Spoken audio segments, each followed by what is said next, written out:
In 1965, the protests in Selma, Alabama, and March to Montgomery were one of the pivotal moments leading on the way to the voters' rights legislation for African Americans. We feel we know the famous images from that time: Martin Luther King and Rosa Parks looking out over exuberant crowds, peaceful marchers met with clubs.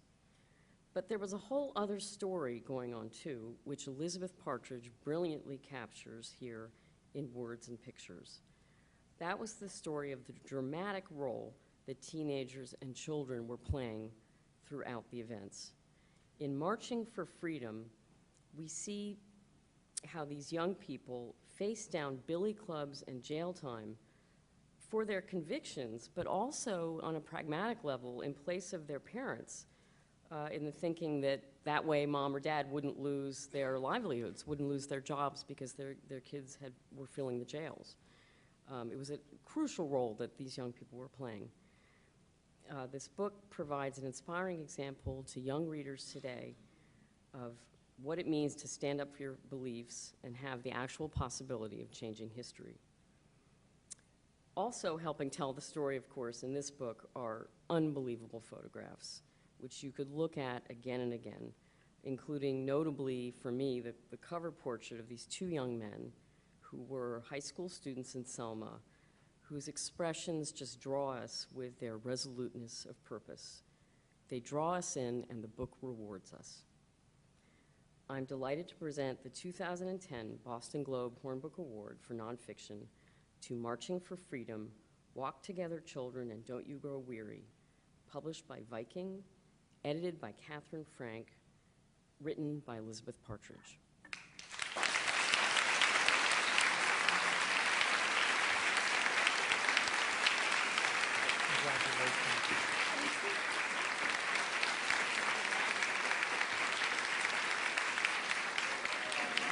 Number 2.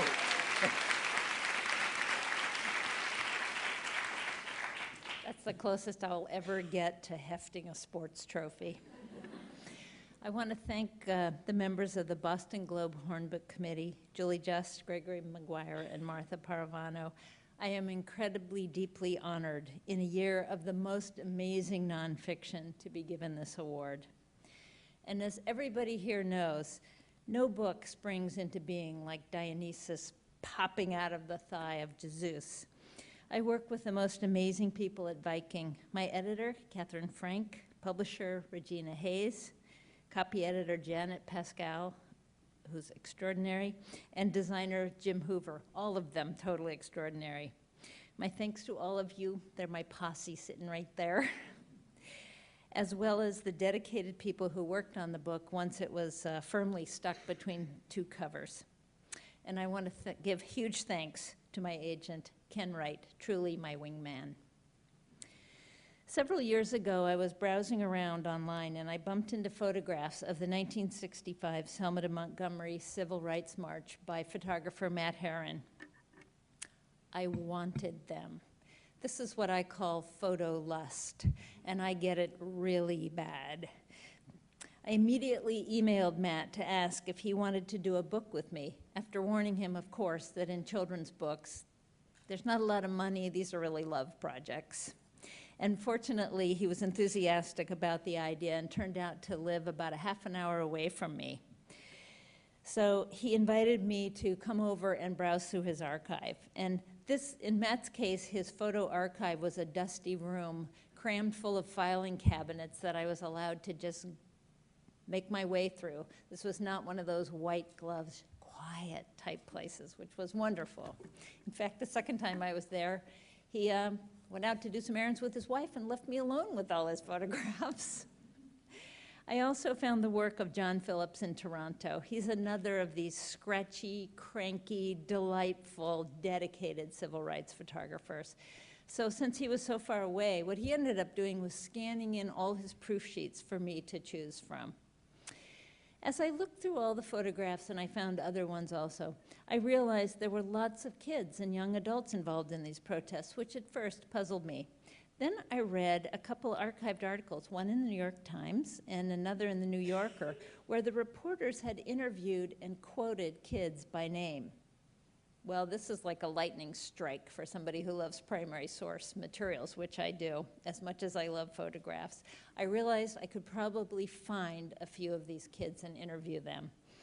So I got on the internet, the telephone, and I located a handful of these kids, 5 or 6 of them, who are now sort of 55 to 65 years old. So in November 2008, I flew to Selma to interview people.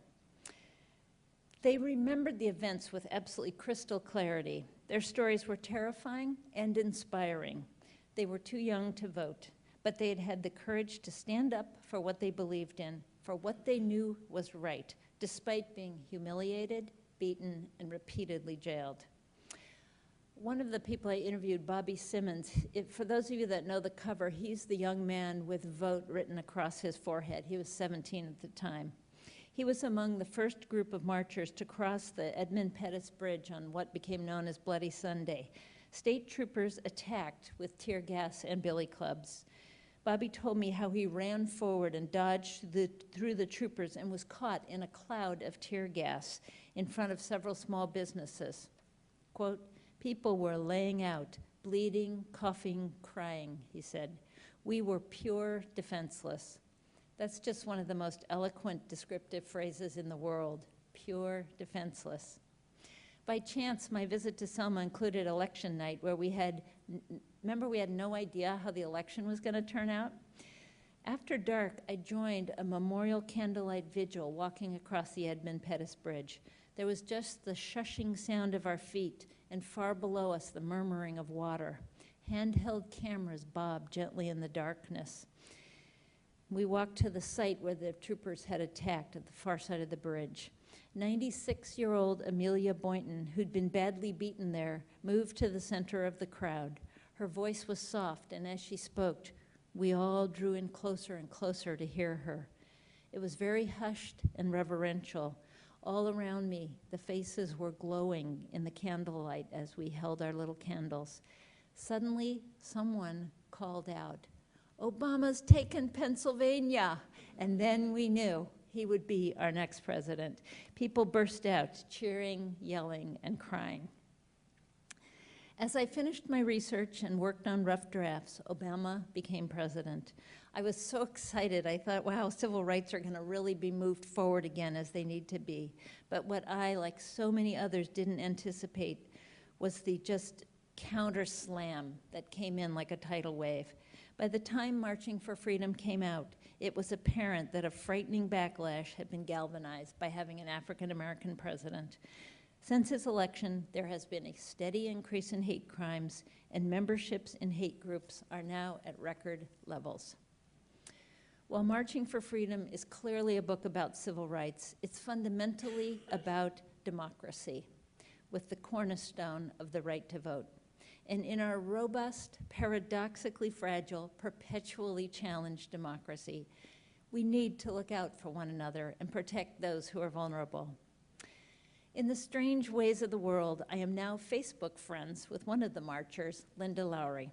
She was not the youngest person to march. She was the youngest person to march all the way from Selma to Montgomery. I was not brave, she told me. I was not courageous. I was determined. That's how I got to Montgomery. But I disagree. I thought she was very brave and very courageous. I don't know that I could have done what she did. After living in New York City for years, Linda returned to Selma to live. She has a deep and powerful spiritual practice. Here's part of a recent posting of hers.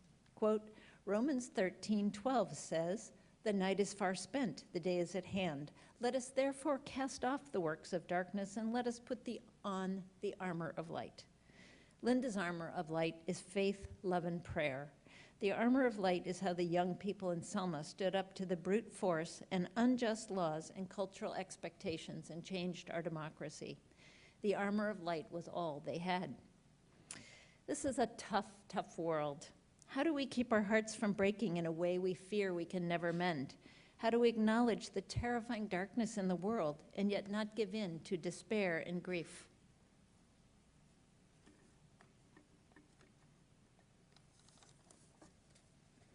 How do we honor people who have stood up against tremendous odds, against belief systems, against contradiction and confusion, and have found a way to heal and love despite the forces arrayed against them? How do we put on our armor of light? I do it by writing books. Books about courageous people, because I'm not a courageous person, so I get to stand behind them and put them out there. People who dare to believe that change is possible and are willing to work hard to make it happen. And these days, I'm heartened. We also have another record. We have a record-breaking number of kids and young adults across the United States putting their passion and time into a wide range of volunteer activities and community service. While I write about the past and how it's made us who we are today, it's the future that we can change, and these young people are doing it. They fill me with hope. Thank you.